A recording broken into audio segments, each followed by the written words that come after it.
Listo, jóvenes. Muy buenos días. El día de hoy vamos a trabajar la creación en sí del virreinato del Perú. Profesor, explíqueme un poco mejor. ¿Qué cuando llegaron Francisco Pizarro, Diego de Almagro y los tres socios de la conquista con Hernán de Luque ya no se formó el virreinato? Entre comillas, es más que nada lo que es la colonia, la colonización de lo que es Sudamérica y que también va a ser Norteamérica, en la parte de México.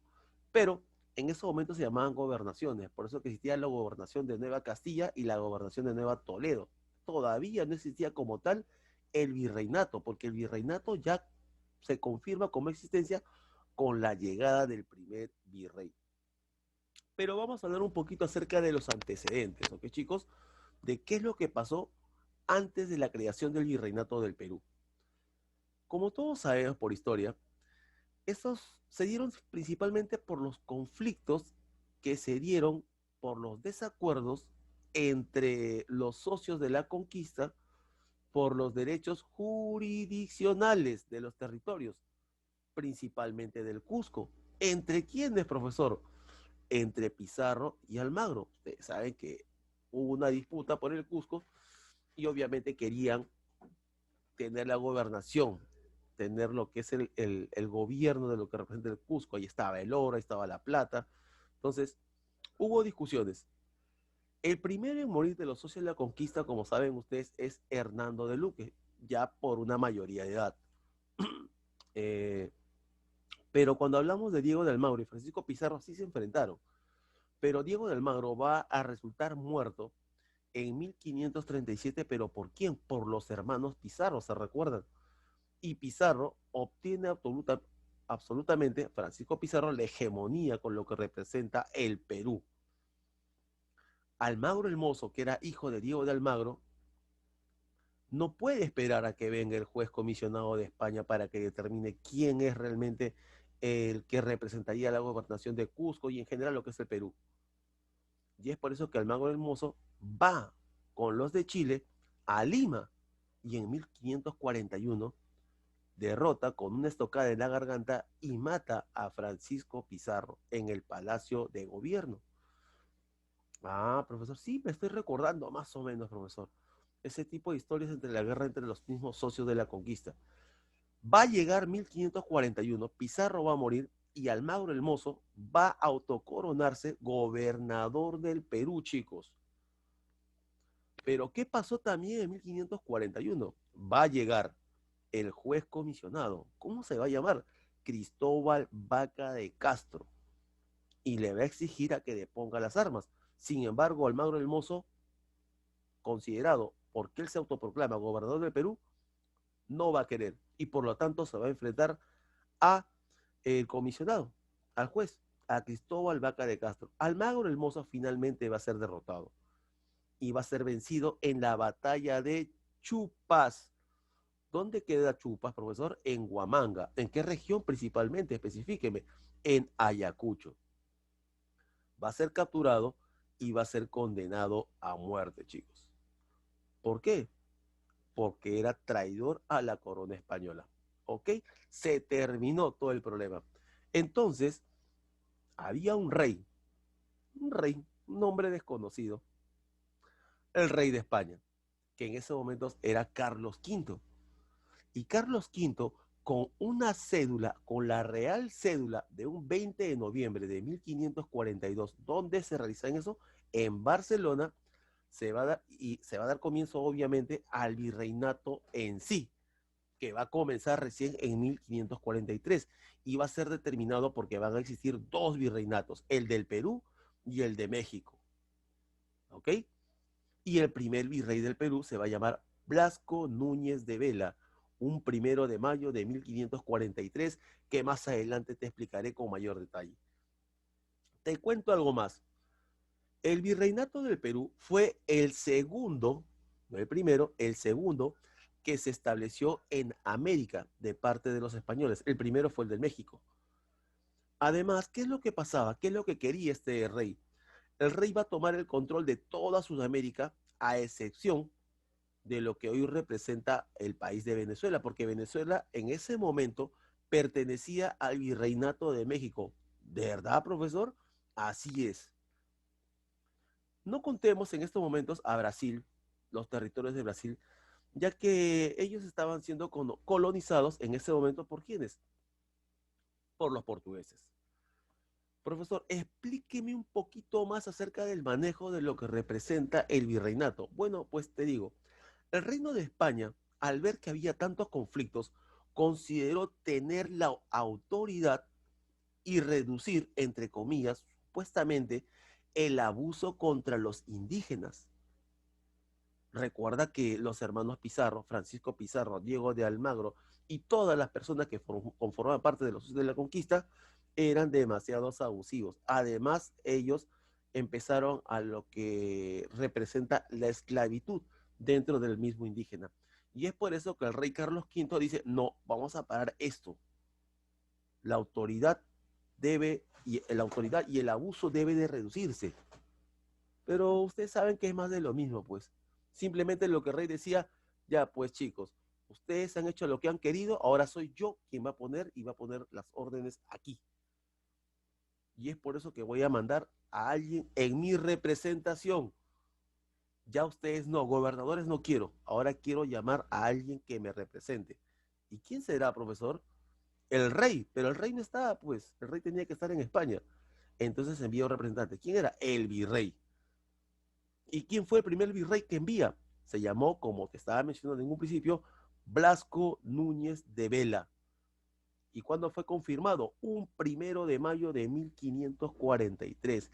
¿Y qué es lo primero que va a hacer Blasco Núñez de Vela? Entre comillas, la supresión de las encomiendas y el trabajo forzado de los indígenas. Esas dos cositas es lo que se va a suprimir. Profesor, explíqueme un poquito más.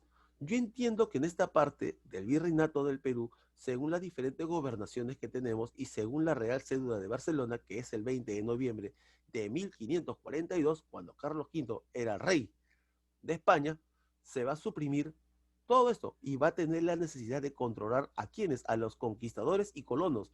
Además, se va a querer la protección de los indios. ¿Para qué? Para tener un mejor control y explotación de los territorios invadidos.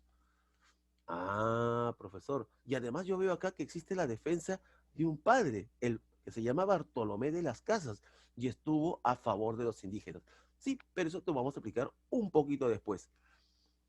Dentro de estas nuevas leyes estaba dadas para aprovechamiento y obviamente para no ser tan oprimidos los indígenas sobre la esclavitud y sobre las encomiendas.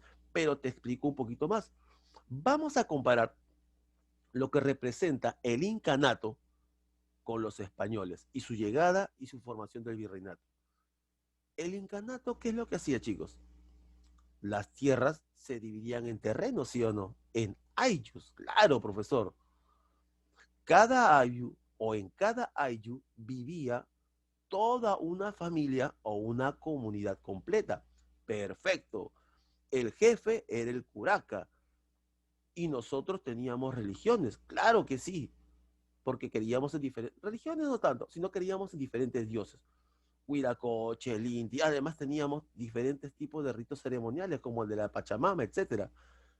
Sin embargo, los españoles, a su llegada, el rey no gobernaba las tierras. Su representante era el virrey, que era, entre comillas, el organizador de las tierras, chicos. ¿Qué es lo que hizo en este virreinato? Evangelizar. Profe, evangelizar. Sí, para hacer para hacerlo, ¿qué es lo que puso? Puso a todo un ayllu, que era del incanato, a disposición de un solo hombre. Ese era el encomendero, chicos. Y además a un sacerdote. ¿A qué se dedicaba el encomendero, profesor? El encomendero, entre comillas, se dedicaba a qué? A cuidarnos.